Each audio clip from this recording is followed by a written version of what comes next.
Տիկին Ղազարյան երեք վարչապետը կառավարության աշխատակազմի հետ խորհրդակցության ժամանակ հայտարարեց, որ հնարավորինս շուտ Գյումրիում պետք է արտահերթ ընտրություններ անցկացվեն, քանի որ դուք նաև վարչության անդամ եք, ենթադրում եմ ինչ-որ քննարկում արդեն ունեցած կլիներ, կամ եթե նույնիսկ չունեք, ինչ հնարավոր տարբերակներով է իշխանությունը պատկերացնում Գյումրիում արտահերթ ընտրություններ անցկացնելու այս սցենարը։ Անկեղծ ասած, դες խորքային քննարկումներ չենք ունեցել այդ առումով, բայց մտածել ենք այդ ուղղությամբ, որ իրապես Գյումրիին անհրաժեշտ է, որպեսզի նոր ընտրություններ կատարվեն, ընտրություններ իրականան եւ առաջիկայում կարծում եմ այդ քննարկումները կմեկնարկեն, կհասկանանք։ Այս պահի դրությամբ գիտեք, այդ ընտրական process-ներ են, դեռ ամսի 14-ին վերջնական արդյունքները կլինեն, ըստ այդմ հետագա գործընթացներն են կպլանավորվեն։ Այսինքն այս պահի պատկերացում, թե ինչպես պետք է ընտրությունները լինեն Գյումրիում, նաեւ հաշվի առնելով այն, որ այնտեղ ավականին նորմալ աշխատում է, այսինքն դե բնականաբար ունենք, բայց այս պահի դրությամբ ես այդ մասին չեմ ուզում խոսել։ Ես ուզում եմ հասկանալ, կա սցենար, որը իշխանությունը ունի։ Դեռ ոչ, դեռ այդ մասին չեմ խոսել։ Իսկ աշխատկներեք, էլի, այսինքն սցենար չկա, թե չեք ուզում հանրայնացնեք։ Միտքը կա, գաղափարը կա եւ հետագայում արդեն ընթացքը ցույց կտա։ Իսկ ինչու պետք է արտահերթ ընտրություններ լինեն Գյումրիում, Տիկին Ղազարյան։ Որովհետեւ տեսնում ենք, թե ինչպես է Գյումրիի քաղաքապետը ձախողել ողջ ընթացակարգը եւ մենք թե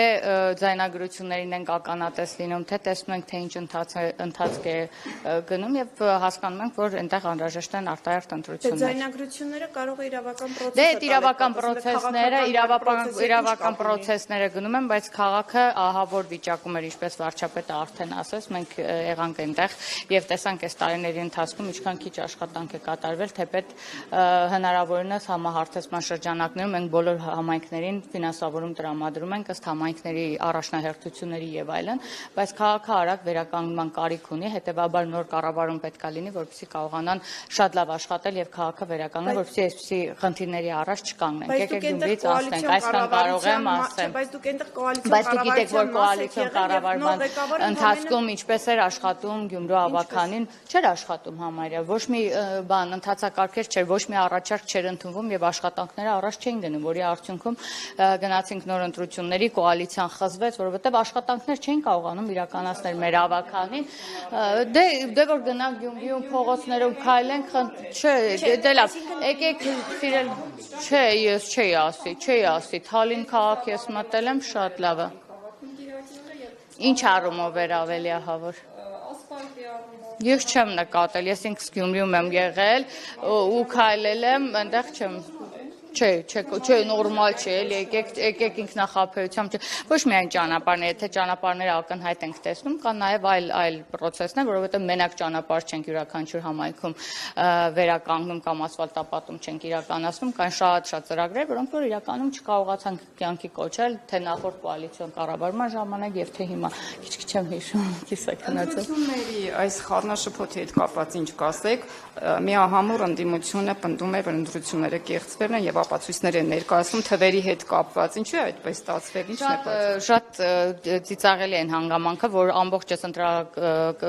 նախընտրական քարոզարշավի ընթացքում աչքի են ընկել հատկապես ընդդիմության ընտրակեղծարարությամբ, ընդդիմությունն է աչքի ընկնել ընտրակեղծարարությամբ, մենք բազում ձայնագրություններ ընտրակաշարք տալու վերցնելու վերաբերյալ ականատես ենք եղել բոլորովս, բացահայտումները շարունակվել են, շարունակվում են այսօր, բայց նաև Սիրելիս երեք պարզվեց, որ նաև մեր ձայները չեն հաշվարկվել եւ քանի որ massամբ չէ, հենց մեր 20% ընդդիմության ձայներ չհաշվարկել։ Ընդդիմության ձայների դեպքում 20-30 ձայն չի հաշվարկվել, մերը տեղելատեղամաս 20-30 ձայն, եթե ընտրատեղամասով, մեր մոտ եղել է, ասենք 100-ից 150 ձայն, որ չի հաշվարկվել, ոչ թե չի հաշվարկվել, այլ տեխնիկական սխալ եղել, քանի որ ձեռքով են մուտքագրումները անում, հնարավոր է տողերի խախտում։ Դե հիմա մենք նախնական արդյունքներով ունենք արդյունքները, որ հիմա վրա կարող ենք ասել, որ միասնաձևավորել են կառավարություն, բայց այս իշխանություն, բայց նաև սպասենք վերջնական արդյունքներին, իսկ այս ընթացքում մանրամասն կենտրոնական ընտրական հանձնաժողովը աշխատանք է կատարում, որ հնարավորինս այդ շտու դա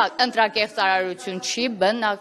ընտրատեղամասերում, որ զգալի ձայների պակաս է գրանցվել։ Դե հիմա տեսեք արձանագրությունները կան, այնտեղ կան իրանց վերահսկողներն են եղել եւ այլն, երբ թե այդպիսի ակնհայտ խախտումներ լիներ, վերահսկողներն էլ ձայն կբարձրացնեն, բայց էլի եմ ասում, դուք բոլորդ, մենք բոլորս գիտենք, որ այդտեղ տեխնիկական տեխնիկական խնդիրներ ա եղել եւ ՔՊ-ի ձայներն էլ ավելի շատ են որոշ տեղերում նաեւ դուժել, քան օրինակ ուժեղ Հայաստանի եւ մնացածին։ Էնպես որ եկեք սպասենք վերջնական բանին։ Ճիշտն ասած շատ չեմ տիրապետում